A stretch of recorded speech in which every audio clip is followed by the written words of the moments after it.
कह रहे हैं क्वेश्चन, कह रहे हैं क्या कि एक मीनार के पाद बिंदु से 40 मीटर की दूरी पर स्थित बिंदु से मीनार के शिखर का उन्नयन कोण 60 डिग्री है। मीनार का उन्नयन, मीनार का ऊंचाई ज्ञात करने के लिए करा, मीनार का ऊंचाई ज्ञात करने के लिए करा। तो मीनार का ऊंचाई ज्ञात करने के लिए कुछ नहीं करेंगे, पाद बिंदु से, है ना। चलो, तो इसको सोल्यूशन करने के लिए सबसे पहले हम लोगों को यहाँ पर जो कहा है उसको लिखेंगे, पहले फिगर बनाएंगे अच्छे से, है ना। तो कह रहा एक मीनार है, एक मीनार बना लो अच्छे से, समझे, टावर या मीनार इसी को बोलते हैं। तो एक टावर या मीनार बना लिए, ठीक है। तो अब यहाँ पे कह रहा है कि एक मीनार है, उस मीनार का पाद बिंदु,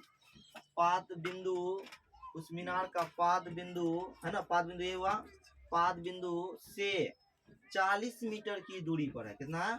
40 मीटर की दूरी पर है पाद बिंदु से, समझे, 40 मीटर की दूरी पर है।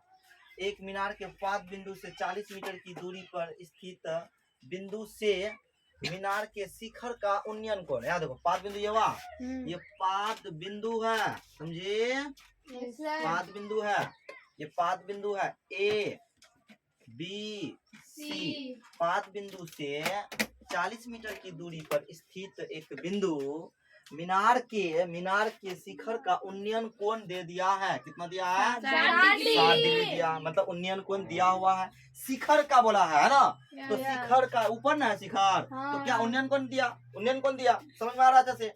तो इस शिखर का उन्नयन कोण 60 डिग्री दिया है, तो बताइए मीनार का ऊंचाई क्या होगा, मतलब मीनार कितना ऊंचा है। इस तो 60 डिग्री लिया तो कोई ना कोई ऊंचाई होगा ना जी। तो इसी का ऊंचाई ज्ञात करने के लिए करा किसा, मीनार का ऊंचाई, समझे।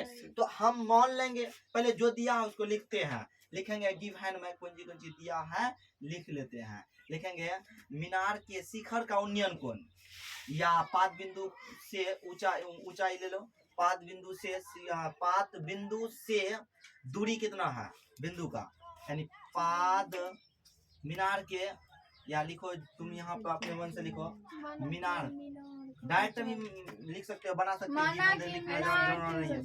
मान लेंगे जो निकालना उसको मान लेंगे। माना कि मीनार का, माना कि ऊंचाई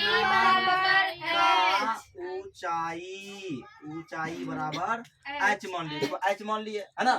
यानी अपने से हम अपने दिमाग से बनाएंगे, ये नहीं लिख सकते हो, सब चीज लिख दो, बनाओ अच्छा से, या क्वेश्चन में है ही है तो लिखना जरूरी नहीं, क्वेश्चन बगल में है तो पढ़ कर समझ में आ रहा है अच्छे से। तो माना कि मीनार का ऊंचाई एच मान लिए, और हमको पाद बिंदु का ये सब चीज दिया गया है, उन्नयन कोण दिया गया है, बस हमको निकालना है। और कोई कहता है कि उन्नयन कोण जो दिया है, इसीलिए हम लोग यहाँ समकोण त्रिभुज क्या करेंगे, समकोण त्रिभुज ABC में काम कर रहे हैं। क्या काम कर रहे हैं, देखो यहाँ पर दिया है कि 10, अगर हम यहाँ पर दो ही चीज ना आ रहा है, पे ये चीज निकालना, तो 10 60 डिग्री में कर लेंगे। 10 60 डिग्री बराबर क्या आता है, P बाय B। तो यहाँ पर 10 60 डिग्री बराबर, ये P कितना है देखो, तो P का मान H, और B का मान कितना है 40। अब देखो 10 60 का मान कितना होता है, उसका मान पुट करो √3, यहाँ H बाय 40, 40 को इधर कर दो, तो 40 इंटू √3 बराबर H, यानी H बराबर 40 मीटर आ जाएगा। अतः मीनार की ऊंचाई बराबर 40 ऊंचाई बराबर हो जाएगा H, और H बराबर दिए हैं 40 इंटू √3 मीटर, समझे। तो इस तरह से ऐसे सवाल को बनाएं, कुछ बड़ा सवाल नहीं है, बस हमको इतना चीज दिया था उसको लिख लिए, और जो चीज निकालना था उसको निकाल लिए, इस तरह से। तो ऐसे हम लोग को प्रश्न बनाते हैं, समझे, इस तरह से। चलो, तो इस तरह से